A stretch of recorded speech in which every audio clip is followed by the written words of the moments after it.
Olá pessoal, tudo bem? Meu nome é Vanderlei Roque e nessa videoaula eu quero falar um pouquinho a respeito da mudança que houve na NR1 a partir do dia 26 de maio passado desse ano 2025, que trata sobre a gestão de riscos psíquicos sociais, que é a nova fronteira do cuidado. Então, isso aqui é um guia que eu preparei a respeito de compliance, a respeito de saúde e segurança do trabalho e a adequação que deve ser feita à NR1. Para quê? Para que se crie um ambiente de trabalho mais ético, mais seguro e mais saudável. O prazo da adequação, como já falei, foi dia 26 de maio desse ano, que é o tempo para adaptar a gestão de risco da empresa se não está ocorrendo, né? O descumprimento vai gerar multas, processos e, o que é pior, danos à reputação. Vamos lá. Vamos falar um pouquinho sobre o impacto e a urgência. Nessa sessão aqui nós vamos explorar o porquê, né, da gestão desses riscos psíquico-sociais e por que é uma prioridade. Na realidade, nós temos visto dados alarmantes sobre o impacto, né, da produtividade global. E no Brasil, isso daí também é uma realidade. E quando os líderes, os gestores, eles negligenciam isto, acaba tendo um impacto financeiro nos seus negócios. E aqui nós temos um gráfico que ilustra, né, são dois gráficos, ou são gráficos que ilustram a dimensão do desafio e a necessidade de uma ação que seja para ontem, né, que seja imediata. Então nós temos aqui afastamentos no Brasil, falando sobre o cenário atual. Os transtornos mentais e comportamentais já são a terceira principal causa de afastamento, com projeção de se tornarem a primeira em breve. Isso é muito triste, em primeiro lugar, é muito alarmante, porque imagine você ter pessoas que estão adoecendo mentalmente no ambiente de trabalho porque a gestão, primeiro, tem ignorado esse cuidado, ou, se não tem ignorado, não tem feito, e isso também é, de certa forma, negligência, não tem feito um trabalho para que o ambiente onde os colaboradores estão inseridos seja algo que, é lógico, tenha as suas responsabilidades, tenha ali o compromisso em fazer com que aquela empresa se torne lucrativa, seja competitiva, mas sem colocar pressão excessiva sobre os funcionários. Isso daí que é um ponto muito interessante. Mas vamos lá. Dort Ler representa 10%, transtorno mentais 20%, lesões e fraturas 25% e outras causas 45%. Então nós estamos aí com 12 bilhões de dias de trabalho perdidos anualmente no mundo. Por quê? Depressão e ansiedade. E US$ 1 trilhão gasto em custo anual para a economia global. É muito dinheiro e muita coisa pode ser com certeza evitada. Daí, quais são os fatores?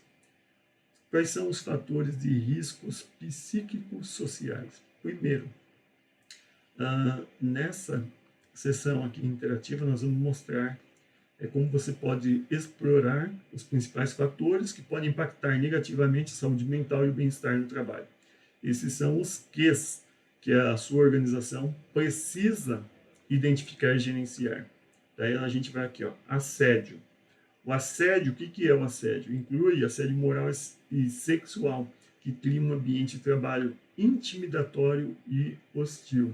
Ou seja, a pessoa, a liderança principalmente, se utilizar do seu cargo para, através de um assédio moral, e esse assédio moral ele pode estar relacionado até mesmo, vou dar aqui um exemplo bem básico, como é que pode acontecer, de o chefe, o líder, colocar apelidos em uma pessoa. Isso é um assédio moral.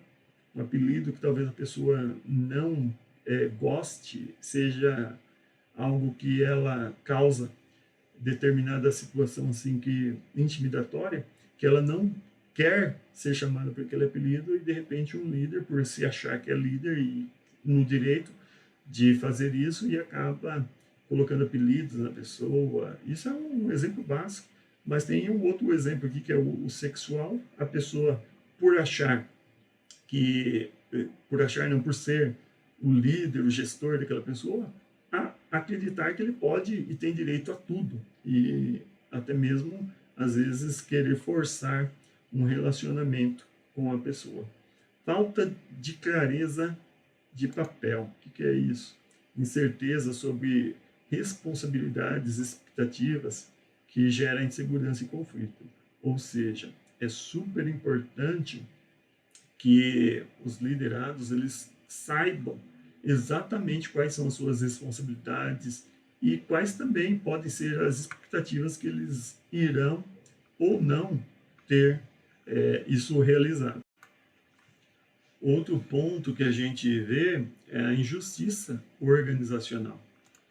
O que é isso? A percepção de um tratamento injusto em promoções, a distribuição de tarefas ou reconhecimento. Ou seja, dentro de empresas, às vezes, tem pessoas que eles pode fazer de tudo, vamos assim dizer, e os líderes não questionam, e alguma outra pessoa pode estar sendo sobrecarregada porque uma tem privilégio e a outra não. Isso aí além de ser triste, mas a gente vê até em questões de promoção, até em questões de serviço. Você faz determinado serviço, aquele lá está ali em algo mais tranquilo, então isso daí acaba acarretando adoecimento também psicológico. Então, vamos prosseguir aqui. Sobrecarga e subcarga. Excesso ou falta de trabalho pode gerar estresse, esgotamento e desmotivação. Ou seja, colocar fardos pesados sobre determinadas pessoas também no ambiente de trabalho, colocando cada vez mais tarefa, prazos curtos de entrega dessas tarefas. E, por outro lado também, quando um determinado gestor quer prejudicar uma pessoa, infelizmente isso ocorre, e o que acontece? Ele acaba, uma pessoa que tem um determinado potencial de realizar tarefas mais complexas, ele acaba, por exemplo, dando tarefas que são tarefas que a pessoa ali não se desenvolve, o seu potencial está sendo apagado, e isso daí acaba trazendo os resultados ruins. Vamos dar um exemplo. Uma pessoa ela tem condições de trabalhar com sistemas, vamos assim dizer. Dentro de empresa tem os sistemas que gerenciam ali a cadeia produtiva, a cadeia logística, dependendo da empresa, e de repente, para prejudicar uma pessoa, eu pego essa pessoa que tem um potencial para ser utilizada em um trabalho onde ela pode fazer algo muito mais complexo, eu pego ela para fechar a caixa. Fica aqui fechando caixa o dia inteiro, por exemplo. Estou dando um exemplo. Não que a gente esteja desprezando o trabalho daquele que vai precisar ali fechar caixa, mas estou dizendo assim, a questão da pessoa poder realizar uma tarefa mais complexa que vai deixá-la mais motivada. É nessa questão que eu estou dizendo. Relacionamentos ruins, que são os conflitos entre as pessoas, e falta de apoio social e comunicação deficiente, tanto com colegas e quanto líderes. O líder ele pode ajudar a reduzir conflitos entre colaboradores. Porque é normal existir os conflitos, mas você tem que ser ali um mediador, tentar mostrar um outro ponto de vista e também ajudar aquela pessoa, como que ela pode sair daquela situação.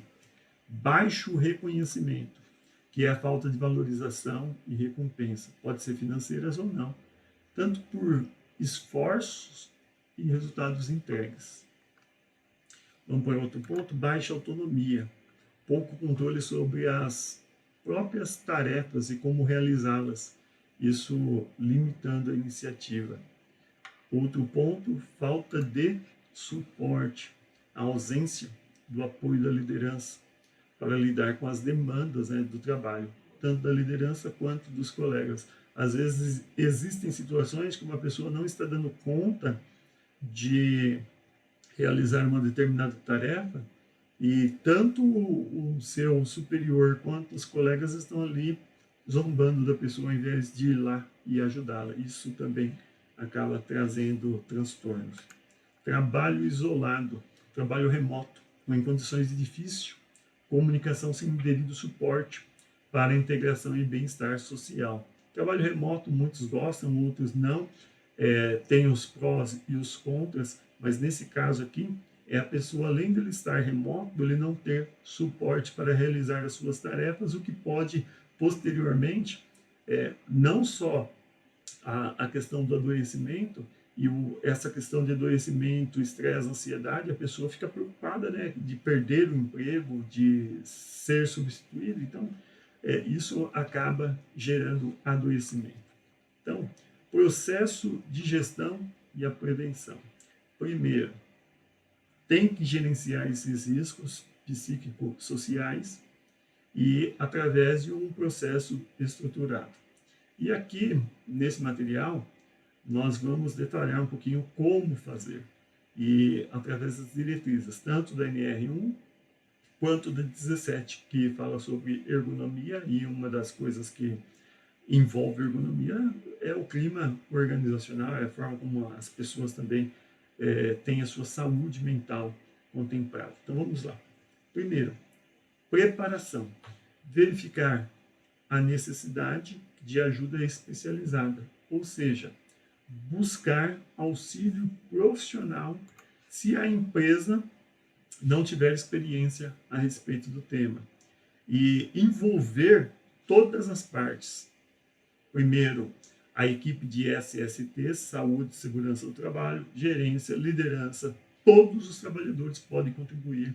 É aquele brainstorm onde cada um vai dar a sua opinião do que pode ser feito, do que pode ser melhorado, enfim. Também atribuir responsabilidades. Quem vai conduzir esse processo?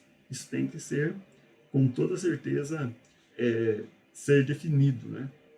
Também comunicar aos trabalhadores. E de que forma? Esclarecer os objetivos e garantir o anonimato nas pesquisas, ou seja, não divulgar o nome das pessoas que elas estão falando, que elas estão sugerindo. Também, outro ponto interessante é definir os critérios de avaliação, ou seja, estabelecer como serão medidos a severidade e a probabilidade dos riscos. Vamos falar um pouquinho sobre a identificação e a avaliação. Nesse quesito, descrever as características do trabalho, focar nas atividades reais do trabalhador, não é? Outro ponto é verificar a presença de fatores de risco, e isso através de observação, diálogos e também as pesquisas que nós já falamos. Outro ponto, realizar avaliação e classificação. Se existem riscos, avaliá-los, classificá-los, isso mesmo que seja de forma qualitativa, ou seja, não tenha o uso de uma instrumentação, mas pela observação você consegue também trazer alguns dados. Vamos falar sobre controle e acompanhamento. Primeiro, é necessário um plano de ação, e isso com um cronograma, mais uma vez, quem serão os responsáveis e qual será a forma de acompanhamento. Também priorizar as modificações das condições de trabalho, em detrimento de intervenções focadas apenas no indivíduo, ou seja, modificar as condições de trabalho e não colocar somente tudo que você for fazer em relação à pessoa que precisa mudar. Não, às vezes o ambiente de trabalho, mudar algumas condições, algumas formas ali de se trabalhar, isso ajuda muito. Vamos o exemplo de sobrecarga, priorização de tarefas, maior autonomia, pausas adequadas e a qualificação contínua, treinamento, qualificar os colaboradores. Isso faz com que eles se sintam importantes, faz com que eles desenvolvam novas habilidades e, com isso, já elimina bastante sobrecarga mental. Acompanhar também a eficácia, com a participação ativa dos trabalhadores e também da CIPA, né, que é a Comissão Interna de Prevenção de Acidentes. As documentações. Todas essas etapas que nós falamos até então, elas têm que ser documentadas, têm que ser registradas formalmente. Um dos documentos devem incluir o quê? A caracterização dos processos, as atividades, os perigos, possíveis lesões ou agravos à saúde, a identificação dos grupos de trabalhadores expostos, também a descrição das medidas de prevenção implementadas e planejadas, as avaliações dos riscos. E o local do registro, qual que é? Programa de gerenciamento de riscos ou a avaliação ergonômica preliminar. Agora vamos falar sobre o papel da liderança na segurança psicológica. A liderança é a peça principal quando se diz respeito à construção de um ambiente que é psicologicamente seguro. E esta sessão, ela já foca no quem e como eles podem agir. Daí, nessa questão, nós vamos falar sobre o comprometimento visível. A alta direção, primeiro, deve ser exemplo, demonstrar um compromisso claro com a SST e a segurança psicológica. E isso tem que ser verbalizado, documentado, distribuído panfletos para que os colaboradores, ou os panfletos, hoje quase não se usa, mas de repente a mídia da empresa, com certeza as empresas hoje, elas contêm televisores espalhados em locais que possam transmitir ali esta informação, ou até mesmo uma mídia social fechada da empresa, né? Vulnerabilidade. Líderes que admitem erros e não fingem saber tudo criam um ambiente de confiança e abertura. Ou seja, liderança não é obrigada a saber tudo, responder tudo, ter todas as respostas. Então, o ambiente em que o líder assume não conhecer determinada coisa e demonstra humildade, ele ganha confiança dos seus colaboradores, com isso se desenvolve também e todos estão ali para contribuir na construção do conhecimento. Transparência. Outro ponto, comunique abertamente o que se sabe e o que não se sabe e como a equipe superará os desafios. Isso daí é importância, ter transparência. Aquilo que não é sigiloso pode ser divulgado, não esconda, fale, deixe claro para que os colaboradores saibam e possam também aplicar nas suas vidas. Outro ponto, justiça e equidade. Garanta um tratamento justo em promoções, salários, oportunidades, incluindo os funcionários remotos. Isso daí é super importante. Seja transparente nas regras, explique o porquê que aquela pessoa não conseguiu a promoção e como ela pode conseguir. Isso aí é super importante. Curiosidade, faça perguntas, incentiva o aprendizado, uma cultura de solução de problemas em vez de busca de culpados, ou seja, deixe as pessoas terem oportunidades de errar. Vai acontecer. Se deu certo, crédito para a pessoa, deu errado, vamos voltar ao que era antes e vamos pensar em novas soluções. Isso é importante. Razoabilidade, estabelecer expectativas realistas e respeitar o equilíbrio entre uma vida pessoal e profissional dos funcionários. Outro ponto importantíssimo, eu utilizei muito isso nas empresas que eu trabalhei como gestor, cultura de feedback, estimular a troca aberta e construtiva entre lideranças e liderados, com conversas francas e respeitosas. Você sabia que você, como líder, o seu liderado pode apontar pontos de melhorias que você precisa trabalhar? E isso é muito bacana. Você acaba tendo ali a oportunidade de trocar experiências e mostrar também para o seu liderado pontos de melhoria sem medo, falar com respeito a pontos que ele precisa melhorar, pontos, na realidade, também que é bom você enfatizar que ele faz de forma, ele executa bem. Tudo isso é muito importante. Transparência, feedback, escuta ativa é uma das coisas que nós mais precisamos nesses dias.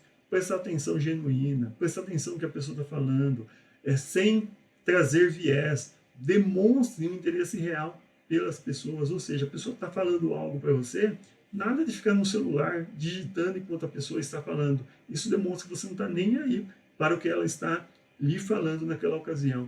Pare. Se você estava digitando alguma coisa no notebook, pare, escute a pessoa falar, preste atenção e, através disso, você constrói também um ambiente seguro, um ambiente agradável. Flexibilidade com os erros. Use falhas como oportunidades de aprendizado e crescimento, não como motivo de punição. Se uma pessoa errar e esse erro causou algum dano, vamos tentar extrair uma oportunidade de aprendizado. É lógico, eu sei que tem erros que são erros que, infelizmente, demandam ali uma ação mais enérgica. Mas tem erros que são erros de processo, erro que a pessoa fez na tentativa de melhorar a forma de se trabalhar. Nesse caso, não aplique punição, mas veja uma oportunidade de aprender com aquele erro. Você vai ver que isso vai ser muito mais interessante. Vamos agora falar sobre ferramentas de apoio e solução. São várias. Aqui são empresas, né, que você pode pesquisar na própria internet, na página dessas empresas, você consegue descobrir ali ferramentas. Uma das fontes de pesquisa foi a Group, que eu utilizei, que é uma plataforma de módulos de clima organizacional, educação corporativa, e uma pesquisa de NR1 específica para os riscos psíquico-sociais. Tem Centro de Inovação SESI, tem o Solids, pesquisa de clima organizacional para medir engajamento e satisfação, tem o Clarity Solutions e, é lógico, tem as consultorias especializadas. Então, esse material aqui foi mais algo para a gente conversar a respeito de como é que nós podemos adequar a empresa às exigências da NR1 e, muito mais do que por exigência, fazemos porque nós valorizamos as pessoas e os profissionais. Meu nome é Vanderlei Roque, sou engenheiro de segurança, técnico de segurança e quis aqui dar apenas uma pequena contribuição a respeito desse tema.